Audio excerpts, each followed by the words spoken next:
tunaposamehewa nasi tusamehe. Sema tunaposamehewa nasi tusamehe. Yule anazungumza kwa Mathayo, kiwasamehe ninyi watu dhambi zao na Baba yenu wa mbinguni atawasamehe.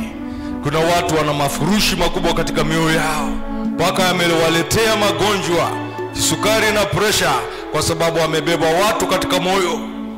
Ana uchungu, ana machungu, ana hasira na ghadhabu, anaugua moyoni kwa sababu ya mtu yule aliyemtenda dhambi, aliyemtenda kosa.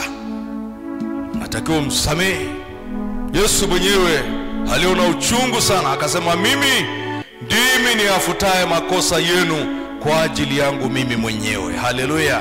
Kama Yesu alisema anafuta makosa ya ulimwengu, makosa ya ulimwengu ni mengi, akasema mimi ndimi niafutaye makosa yenu kwa ajili yangu mwenyewe. Samehe watu kwa ajili ya amani yako. Haleluya. Samehe watu kwa ajili ya afya yako. Haleluya. Samehe watu, uwe mwepesi, mzigo ule ufunguke.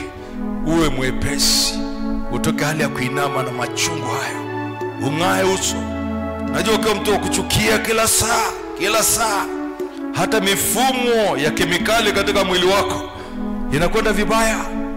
Maana ukimwona yule mtu aliyekuuzi, nasikia kuna kitu kinapita kwenye moyo. Kikipita namna hiyo na kwenye mwili wako kinaharibu, kinakuumbia aina ya fulani hata ya ugonjwa. Kini ukisamehe, amani. Tangu siku ile aliponijia akae,